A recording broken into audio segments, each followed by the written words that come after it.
এটা এক যোদ্ধা জাতির ইতিহাস, এটা এক বিজয়ী জাতির ইতিহাস, এটা মৃত্যু ভয়হীন এক দুর্ধর্ষ জাতির ইতিহাস।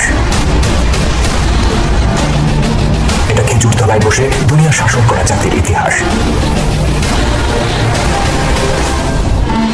এটা আল্লাহর সত্য দিনকে বিজয় করতে পাগল পাড়া একদল মানুষের ইতিহাস। এটা এক ঘর ছাড়া জাতির ইতিহাস, যারা পৃথিবীর প্রতিটি কোণায় ন্যায় আর সুবিচার প্রতিষ্ঠার মহান মিশন নিয়ে ছড়িয়ে পড়েছিল দিকে দিকে,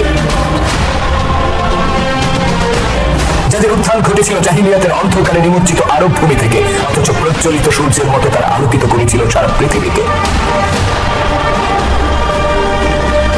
এটা সেই জনগোষ্ঠীর ইতিহাস যারা ছিল সভ্যতা ভব্যতাহীন মরুবাসী এক বেদুইন জাতি, অথচ তারা গড়ে তুলেছিল এক নবসভ্যতার ইমারত। জ্ঞান বিজ্ঞান প্রযুক্তি সাহিত্য সংস্কৃতি সহ মানব সভ্যতার প্রতিটি অঙ্গনে সারা পৃথিবীকে তারা নেতৃত্ব দিয়েছিল হাজার বছর ধরে।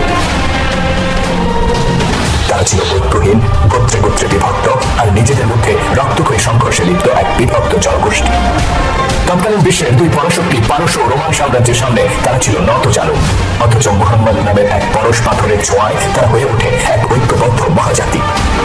অতঃপর সাগরের উত্তাল তরঙ্গের মতো তারা আছড়ে পড়েছিল পারস্য ও রোমান সাম্রাজ্যের বুকে, আর তাদের আকাশচুম্বী অহংকারকে মাটির সাথে মিশিয়ে দিয়ে প্রতিষ্ঠা করেছিল আল্লাহর সত্য দিন।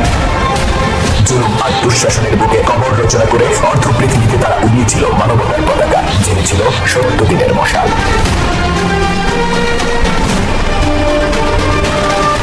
ইতিহাসের সেই অমিত তেজা মহাবিপ্লবী উম্মতে মুহাম্মদের উদ্ধারের গল্পে আপনাকে স্বাগতম।